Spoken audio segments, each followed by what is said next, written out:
Hello students. आज हम class 9 maths में आगे कंटिन्यू करेंगे। हमने एक्सरसाइज 2.4 की क्वेश्चन नंबर 4 तक कर लिया था क्वेश्चन नंबर 3 तक कर लिया था। फोर्थ क्वेश्चन हम करते हैं। फोर्थ क्वेश्चन में हमें करना है फैक्टराइज। तो आज हम सीखेंगे कि हम 2 डिग्री की इक्वेशंस को, मतलब 2 डिग्री मीन्स क्वाड्रेटिक पॉलिनोमियल को किस तरीके से फैक्टराइज करते हैं।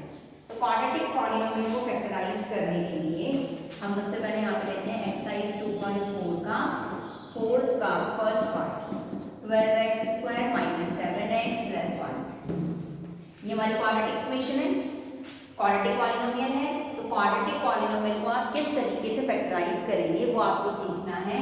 और हम इसे जो फैक्टराइज करेंगे वो हम करेंगे by splitting middle term method. ठीक है, इसके लिए एक मेथड है स्प्लिटिंग मिडिल टर्म मैथड। इस मेथड से हम क्या करेंगे, इसको फैक्टराइज करेंगे। तो फैक्टराइज करने के लिए हमें सबसे पहले चेक करना होता है क्या हमारी क्वाड्रेटिक इक्वेशन x की डिक्रीजिंग पावर में है या नहीं। अगर नहीं है तो फिर हमें अरेंज करनी पड़ती है, टर्म्स आगे पीछे करनी पड़ती है। बट यहाँ पे x की डिक्रीजिंग पावर में x की पावर 2, x की पावर 1, x की पावर 0, तो डिक्रीजिंग पावर में है। उसके बाद हम क्या करते हैं, उसके बाद जो हमारी कांस्टेंट टर्म होती है और जो x² का कोफिशिएंट होता है, इन दोनों को हम करते हैं मल्टीप्लाई। इनके नंबर्स को हम सिंपली मल्टीप्लाई करते हैं, साइन वगैरह हम नहीं चेक करेंगे। कांस्टेंट टर्म और x² का कोफिशिएंट, इनको हम मल्टीप्लाई करते हैं। 12 1 जा 12। उसके बाद रफ साइड में, ये रफ साइड है, यहाँ पे फेयर करेंगे।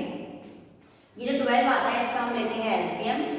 12 का लेंगे आप 2 6 जा 2 3 जा 3 1 जा। आपको क्या क्या मिल गया, इस साइड क्या क्या मिल गया, 2 2 3। तो आपने इस 12 को 2 2 3 में ब्रेक कर लिया। अब आपको इन 3 नंबर्स के 2 नंबर बनाने हैं और इस तरीके से बनाने हैं कि वो जो 2 नंबर आएंगे वो या तो प्लस करने पर या माइनस करने पर बीच की टर्म आ जाए। ठीक है, मिडिल टर्म आ जाए। तो आप कैसे इनका 2 बनाएंगे, 3 को 2 बनाने के लिए किन्हीं 2 को मल्टीप्लाई करना पड़ेगा। तो 2 2 अगर हम 4 कर दें और 4 में ये 3 प्लस करें, 2 बन गए ना ये। ठीक है, कैसे 2 बने, यहाँ से 4 और यहाँ से 3। तो 4 और 3 को प्लस करते हैं तो 7 आता है, लेकिन हमें माइनस का 7 चाहिए, इसलिए दोनों को ऐड भी करना है और साइन नेगेटिव भी होना चाहिए। तो -4 -3 हम ले लेंगे, क्योंकि माइनस माइनस प्लस होता है और साइन कैसा आएगा, नेगेटिव आएगा। तो -7x को हम लिख सकते हैं -4x -3x। ठीक है, समझ में आ गया। तो हमें सबसे पहले क्या करना है, जो हमारी कांस्टेंट टर्म है और x² कोफिशिएंट है, इनको मल्टीप्लाई करना है, एलसीएम लेना है। जितने भी नंबर्स आए उनको कन्वर्ट करना है 2 नंबर्स में और इस तरीके से कन्वर्ट करना है कि उनको प्लस या माइनस करके मिडिल टर्म मिलनी चाहिए। तो अब हमने क्या करा, वैसे तो हम 7x को क्या लिख सकते हैं, 6 + 1 भी लिख सकते हैं, 6x 1x।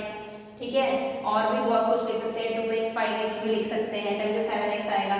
बट हम उस तरीके से करेंगे तो ये फैक्टराइज नहीं हो पाएगा। फैक्टराइज का मतलब होता है इसको ब्रेक करना, इसके फैक्टर्स बनाना।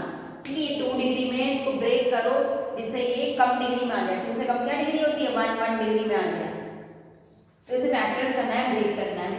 इसी मैथड से करेंगे तभी ये फैक्टराइज होगा, अदरवाइज नहीं होगा। तो आपको इस तरीके से इसके फैक्टर्स, मिडिल टर्म को स्प्लिट कर दिया आपने।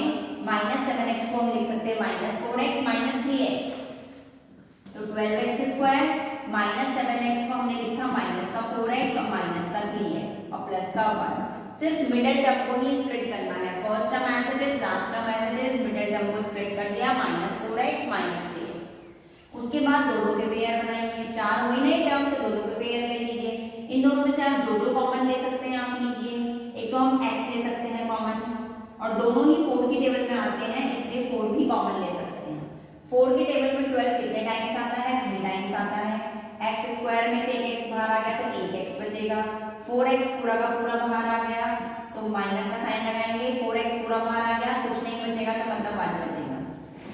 उसके बाद जब आपने कॉमन लेने के बाद जो ब्रैकेट यहाँ पे बनता है, as it is same bracket आपको अगला वाला भी बनाना होता है।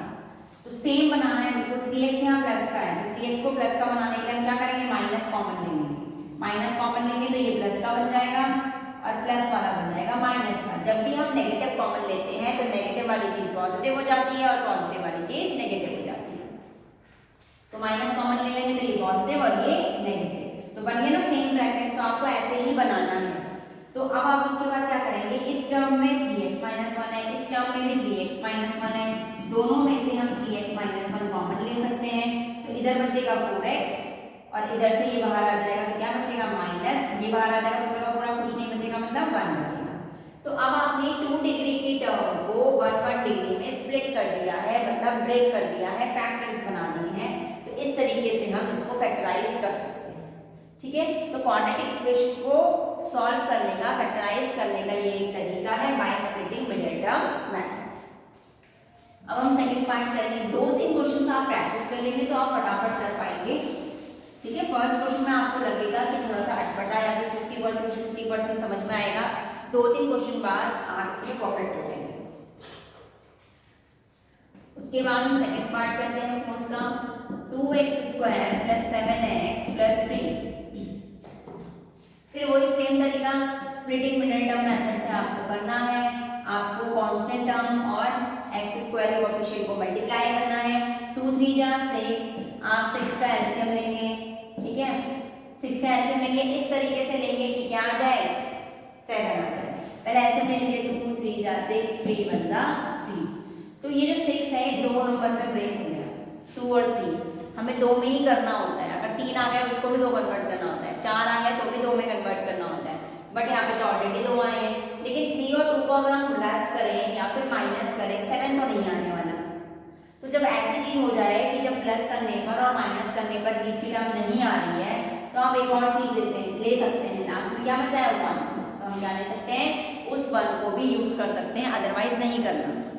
लेकिन ऐसी स्थिति आ जाए कि आपके पास दो ऑलरेडी 2 ही आ रहे हैं, लेकिन इन दोनों को ऐड या माइनस करने पर बीच की टर्म नहीं आ रही है, तो आप तीसरी चीज, लास्ट चीज है 1 को भी यूज कर सकते हैं। तीनों है, इन दोनों को आपको 2 में कन्वर्ट करना है, तो 3 2 जा 6, तो क्या क्या मिल गया, एक तो 1 यहाँ से और 3 2 जा 6 मिल गया, 6 और 1 दो चीज आ गई, 3 में से 2 बना लिए।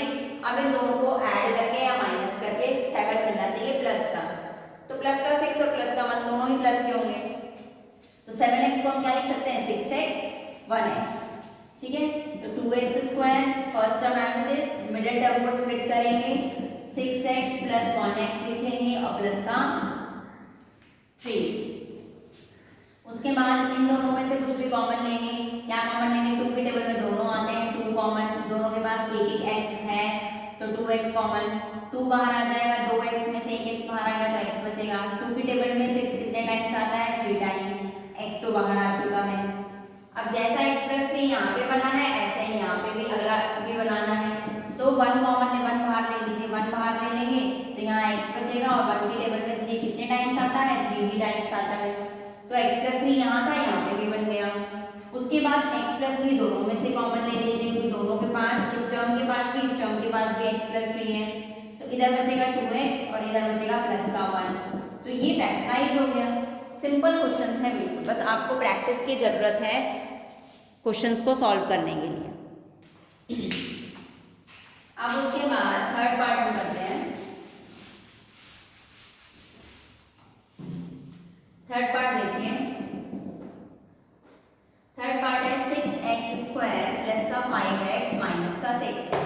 आपको इसे भी फैक्टराइज करना है, फैक्टराइज करेगा सिंपल सा मेथड, वही 6 और 6 की मल्टीप्लाई करेंगे। आपको साइन नहीं देखना है, इनमें साइन केवल बीच वाले का देखना है जब आप स्प्लिट करते हैं। तो 6 और 6 36 हो गया। अब इस 36 को आप एलसीएम लेंगे, 2 18 जा, ठीक है, फिर 2 9 जा, 3 3 जा, 3 1 जा, तो 4 नंबर मिले हमें, 2 2 3 3, इन 4 को 2 में कन्वर्ट करना है, और इस तरीके से करना है कि 5 मिलना चाहिए प्लस या माइनस करके, तो 2 2 जा 4, 3 3 जा 9, 9 और 4 को माइनस करें तो कितना आता है, 5 आता है। इन 4 को 2 में कन्वर्ट करने के लिए हमें क्या करना पड़ेगा, 2 2 की मल्टीप्लाई करनी पड़ेगी, जब तो 2 में कन्वर्ट होंगे तो यहाँ से मल्टीप्लाई करें, 2 जा 4, 3 3 जा 9, 9 और 4 को माइनस करते हैं तो कितना आएगा, 5 आएगा। ये आपको ढूंढना है, ठीक, इस तरीके से क्या नंबर प्लस, इन चारों को हमें 2 में बनाए कि प्लस या माइनस करके बीच का टर्म मिल जाए। तो 5x को हम लिख सकते हैं 9x - 4x, 6x², 5x को हम लिखेंगे 9x - 4x और माइनस का 6। उसके बाद इन दोनों में से हम कॉमन लेंगे, दोनों ही 3 की टेबल में आते हैं, तो 3 कॉमन, दोनों के पास x है तो x कॉमन। 3 की टेबल में 6 कितने टाइम्स आता है, 2 टाइम्स, 2x में से 1x बाहर आया तो x बचेगा। 3 की टेबल में 9 कितने टाइम्स आता है, 3 टाइम्स, x बाहर आ चुका है। अब जैसा ये बना है वैसे ही आगे बनाना है। ये दोनों प्लस के हैं तो यहाँ से माइनस कॉमन लेना पड़ेगा आपको, और ये भी 2 की टेबल में है, ये भी 2 की टेबल में है, तो 2 कॉमन लेना पड़ेगा। तो माइनस कॉमन आ जाएगा। 2 की टेबल में 4 कितने टाइम्स आता है, 2 टाइम्स आता है, साथ में x, माइनस तो बाहर आ चुका है, प्लस बचेगा। 2 की टेबल में 6 कितने बार आता है, 3 टाइम्स आता है, तो 2x प्लस 3।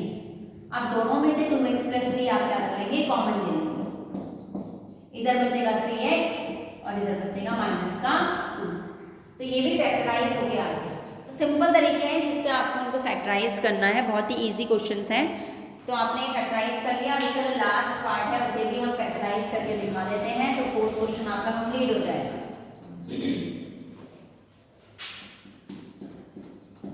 (3x² - x - 4) ठीक है, तो वही तरीका 4 के मल्टीप्लाई 3 से करें तो 12 आएगा। 2 6 जा 2 3 जा 3 1 जा। अब हमारे पास क्या क्या है, 2 2 3। इस तरीके से करिए कि माइनस और x का कुछ नहीं मतलब 1 है। इस तरीके से हमें 3 को 2 में कन्वर्ट करना है, तो 2 2 जा 4 और साथ में 3, 4 और 3 2 में कन्वर्ट हो गए। 4 और 3 को अगर हम माइनस करते हैं तो क्या मिलता है, हमें 1 मिलता है।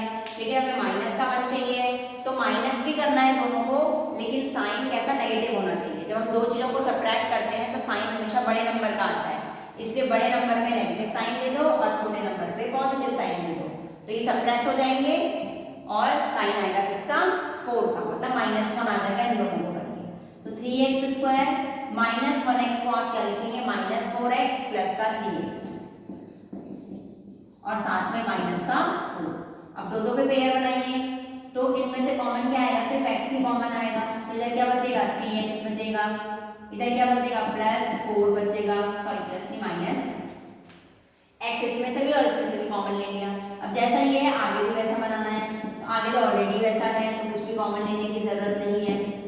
तो दोनों में से 3x - 4 आप क्या करेंगे, कॉमन ले लेंगे। यहाँ बचेगा x और यहाँ से पूरा बाहर आ जाएगा, कुछ नहीं बचेगा, मतलब 1 बचेगा। इस तरीके से आपने इस वाले क्वेश्चन को भी क्या कर लिया, फैक्टराइज कर लिया। तो बहुत इजी तरीके से ये क्वेश्चंस हो गए हैं। तो अब आपको इनकी प्रैक्टिस करनी है और नेक्स्ट क्वेश्चन हम नेक्स्ट क्लास में करेंगे। Thank you.